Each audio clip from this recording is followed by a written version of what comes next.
All right, I thought I'd do a little video on Lightburn here. Now, I'm on a Mac, but it'll be the same on Windows. And clear up some things that I see people having issues with all the time. First, let's talk about text. Text, people are always wanting to put it on a curve and they're trying to draw a circle and do all of that. Well, there is this blue button right here that you can just grab and turn it like this, okay?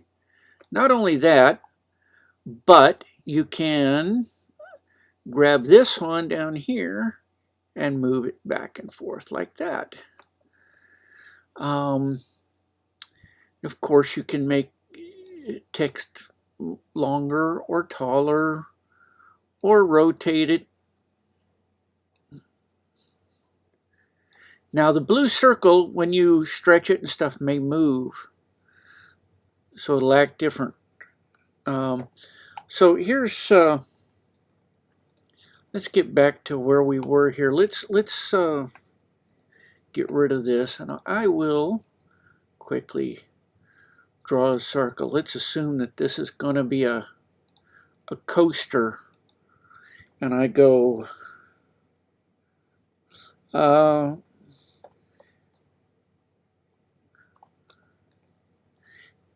just a fictitious name here. I'm going to put that right in here. What I'm going to do is try to get the middle of it. In fact, I can actually do this and center it. Okay, I was right on center anyway. And then I'm going to go like this and bend it to the right shape. Now it didn't quite fit because I'm using the O as a height gauge. So let's go down a little bit, grab that, and then you can go like that and go. There we go. It fits. Okay, that's one thing that I wanted to discuss. Another thing is how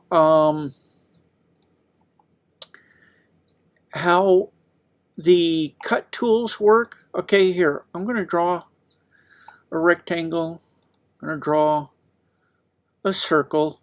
Now there's several things you can do with the Boolean functions. Okay, you can think of, for what I'm going to do, I'm going to cut this circle out of this box. So you can think of this circle as being like a drill bit, and it's going to cut this box. Okay, so I'm going to select the box first, the thing that I want to cut. Then I'll select the circle, and then I'll select this cut tool over here on the side, and it cut it out. Okay, well, there's more tools than just that. Okay, we can select both of these together, doesn't matter the order, and add them together as one. Okay, and so you can do this to manipulate shapes into anything that you want. Okay, so let's see what else. Also, the radius tool. Now, you can go over to shape properties and adjust this to get a radius around the edges of this. But what if I only want radius on one edge? Oh, by the way, you can go inverse numbers and get it to cut in like that. That's kind of cool. But what if I only want one edge radius? Well, I can go down here to the radius tool and select a corner. You'll see that the icon changes, and that can do that. And maybe I want that one there. Okay, so you get that kind of a shape going.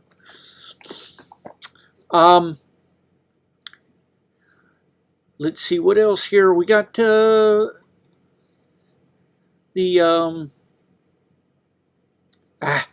think of the name of the tool, the point tool, node tool. These are nodes, the controlling parts of the box. Okay, Now this is a corner, so these nodes have handles, control handles, and you can move them. And you can get them to do things like that. You can also tell it to be smooth, and it will try to smooth out as good as it can, you know, for a corner. Now this one over here, we can go smooth on it, and it will do the same kind of thing over there. But you can also tell it to be a line. Oh, by the way, to hit smooth, you hover over it and you hit S. To make it a line, a straight line, you hit L. Now it got rid of that rounded corner and made it a sharp corner. Real simple. You can also hover over one of these and hit D to delete. Okay. We can undo that, bring that back. You can hover over a line and hit D to delete. Real helpful there. Let's see, what happens if we hover over the line and hit? Yeah, I hovered over the line and I hit S for smooth, and now I can drag this around. Okay, I'll undo all of that. Let's get back to a straight box. Now, trying to think of what I was going to say there. Let me round this over again, just like that, and go back into this. When you have parts like this, see this is moving independently because this line is smooth, this is a curve, but this isn't. This is a straight. But you can make that a curve as well. And if you hold down, let's see, which key is it?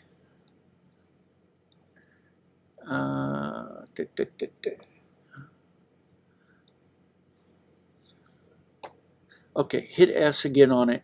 And now it's a smooth curve and both handles move. So it'll always be a smooth transition, no sharp corners when you do that. See? You can still move them in and out further apart than each other, but there's no sharp corners where there was before. Now I can hover over this line and hit line and go back to a straight line again. I can hover over this line and go line. So now we're back to straight points. These are just some of the things that I see people asking about all of the time on here. Let's touch real quick on the array tool. Let me go to select, delete. Okay. If I say I wanted to have a circle like that, but I want a bunch of them, I can bring up the grid array tool, and I can tell it how many I want. And you'll see on screen as this number goes up, it makes more of them. And then down below is the spacing. 20. Now if I wanted to make them even, I go over here and make these 20 as well. So now these are evenly spaced, and they are distance from center to center. So from the center of this circle to the center of this circle is exactly 20 millimeters. Okay. You can do it so that it's, let's see, between the, no, that's not it. Yeah, that is it. Between the edges, and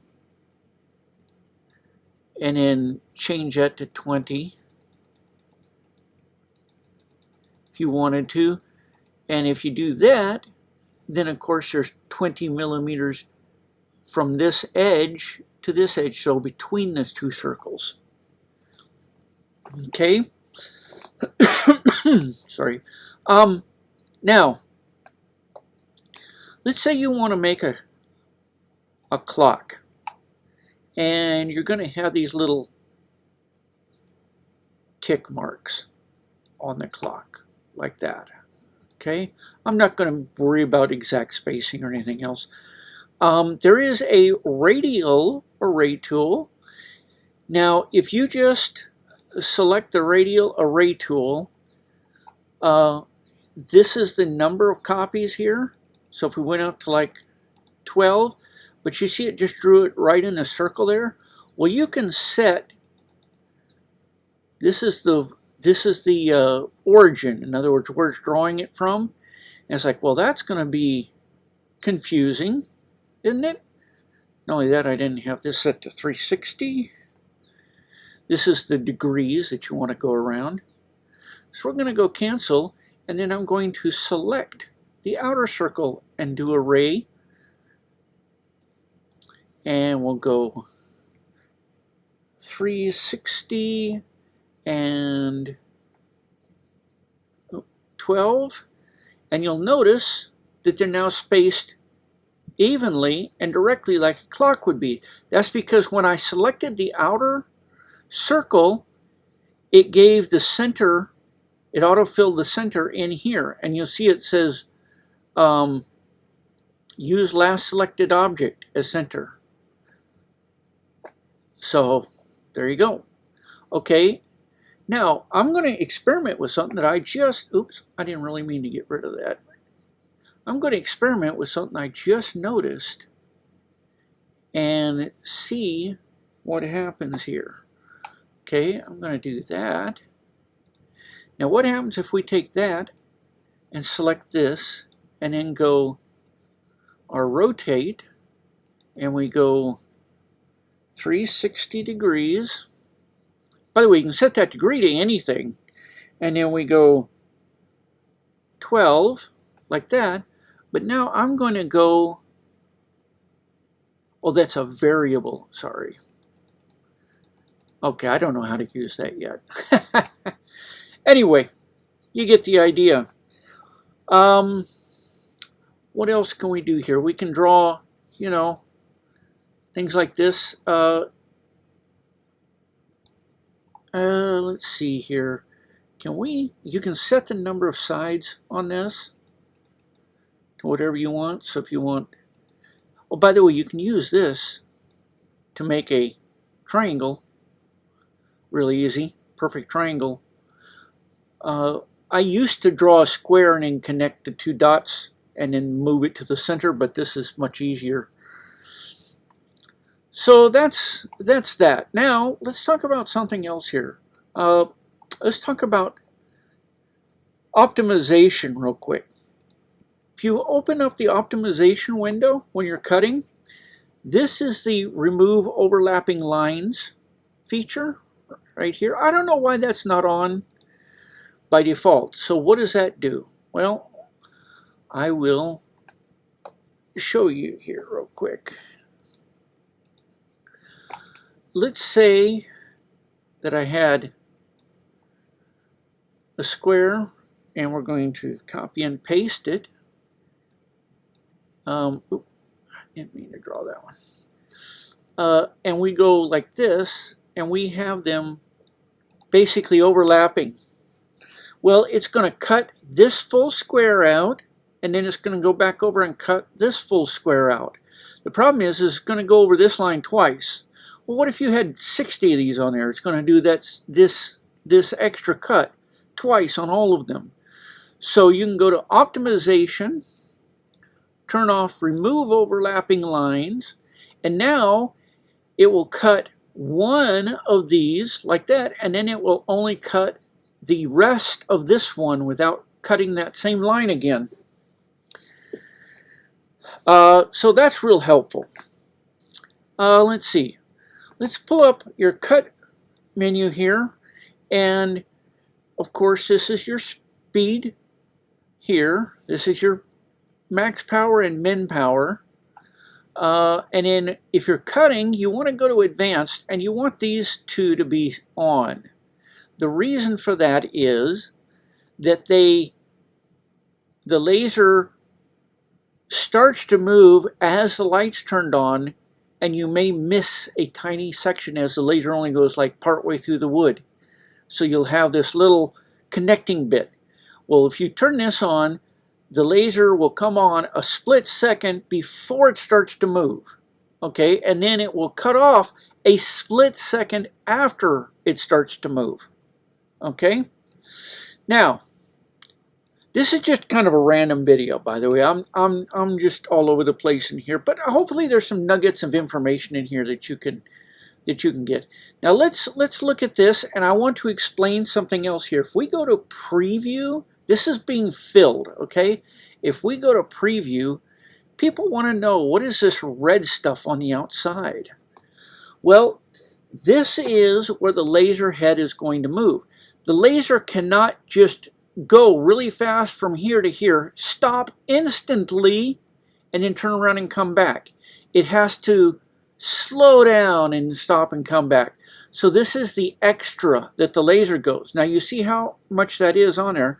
Now watch this. If I change this speed to like 900 and then go to preview, notice the pink area is much larger now. Much larger, because the laser has to slow down and it takes that distance. Mind you, it's still, you know, fairly quick, but that is a factor of speed. So now if I go 20 and preview, there's going to be almost none. That doesn't mean that you should burn this way. I just want to explain what the pink stuff is. It shows moves. Now if you're on line mode and you do this, you're not going to see much other than where the laser is going to come from and go over here. And this is the corner where it's going to start. But if you had a bunch of stuff here, let's draw a couple of more little things in here. We'll go like that. We'll go like that. Okay. Now, if we go like this, you can now see the red lines that show which direction the laser is going to go. So it's going to go to this one first, then jump over to this one, then jump up to this one. So these are the travel moves, fast travel moves in between there. Okay. Just so you can understand what it is. I'm not telling you how to use that, but people look at that and just like, oh, what is that? Why is that there? Let's see what else. Here's another one we can do. Let's change this one back to fill, but instead of regular fill, we're going to do offset, or offset fill.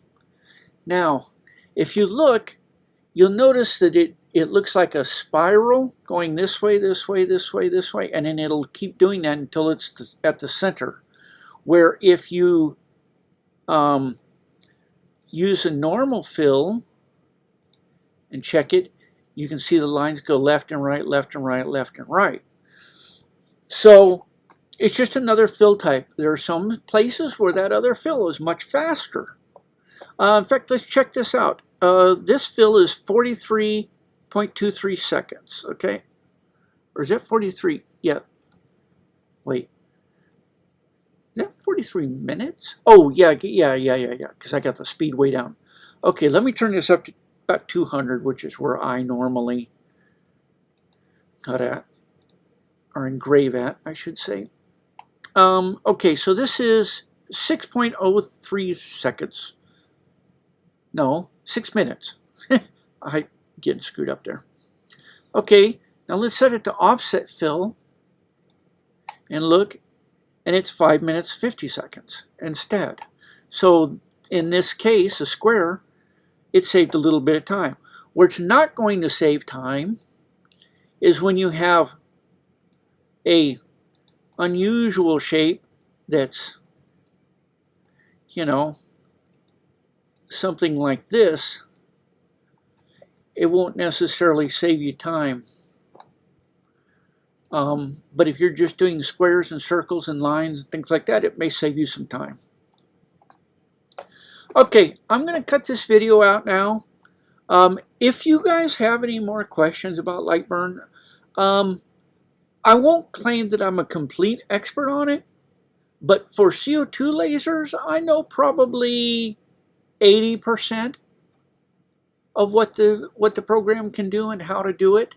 Maybe a little more, maybe 85%. For fiber lasers, I'm still learning, and I definitely am not able to teach that yet.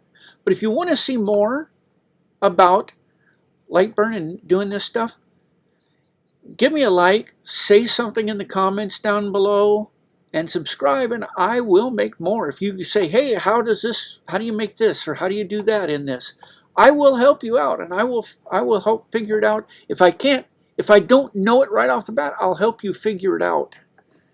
Okay, thanks for watching. Catch you in the next one.